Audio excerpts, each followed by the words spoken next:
So আসলে last কয়েক সপ্তাহ ধরে সব কিছু নিয়ে অনেক পেইনে আছি।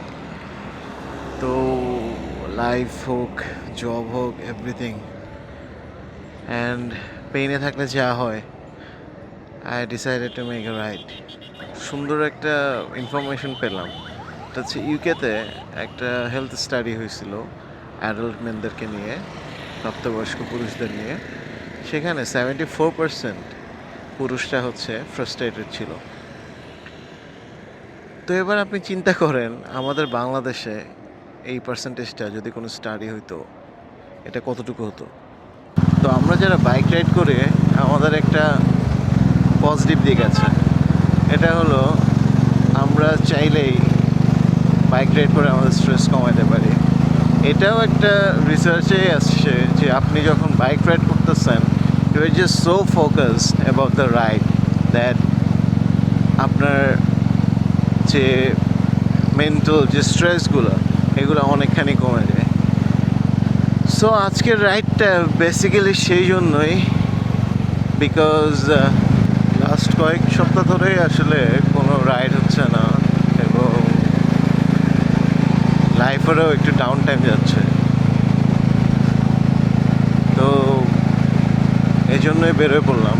আজকের রাইডে আসলে কোনো ডেস্টিনেশন নাই, কোথায় যাচ্ছি সেটাও জানি না, বাট যাচ্ছি। I just want to ride the stress out. That's the thing. So দেখা যাক কোথায় যাচ্ছি, কোথায় নিয়ে যাওয়া যায়।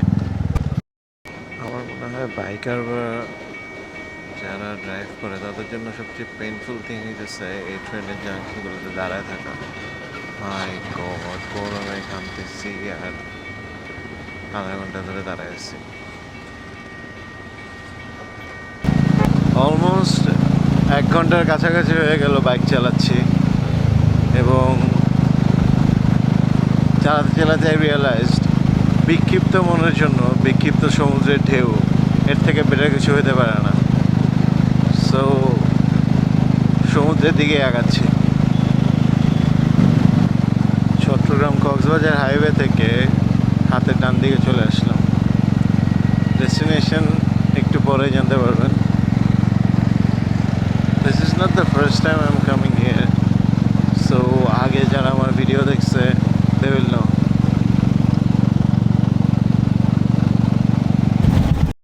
ক্যান সি যে রাস্তার কাজ চলতেছে, যার কারণে এই মোড়টাতে জ্যাম।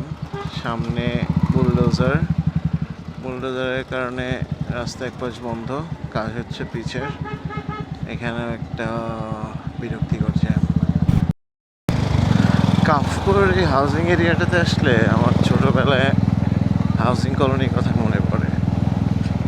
কলোনির লাইফটা আসলে অন্যরকম ছিল, সবাই সবাইকে চিনত, সবার মধ্যে একটা যোগাযোগ। ইট ওয়াজ আ হিউজ ফ্যামিলি। আর এখন তো আপনার বাসার মানুষকে হয়তো আপনি চেনেন না, শহরের লাইফটা যেরকম। সো এইখানে যখন আসি আমার আসলে কলোনির কথা মনে পড়ে। I miss that life.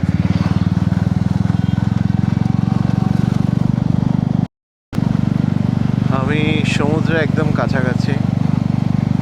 যত কাছে যাচ্ছি পরিবেশটা ততই সুন্দর রকম চেঞ্জ হয়ে যাচ্ছে। আশা করি অনেকে বুঝেই গেছেন কোথায় যাচ্ছে।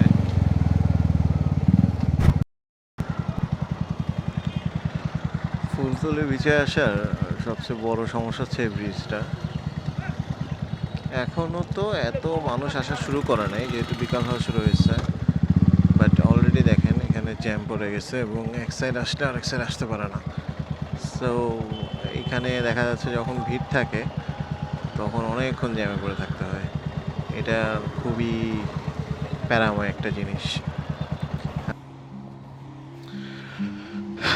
So here I am, Fultali বিচে আসলাম। এই জায়গাটা আমি যখন আসছি তখন থেকে আমার আসলে খুব ফেভারিট হয়ে গেছে। মানুষজন নাই, একদম নিশ্চুপ। It feels so good to be here. যেটা বলছিলাম যে বাংলাদেশে ফ্রাস্ট্রেশন মানুষের মধ্যে এতটাই বাড়ছে যে সেই ফ্রাস্ট্রেশন কাটানোর মতো আসলে কিছুই করার নেই। So I'm lucky that I ride and it gives me the freedom.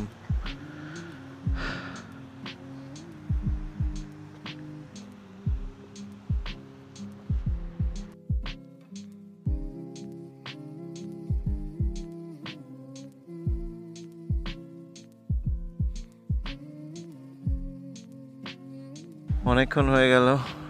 It's time to get back to the old life. আবার সেই সব কিছুতে ব্যাক করছি।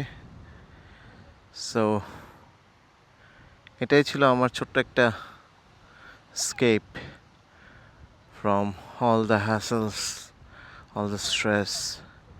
So see you in the next escape.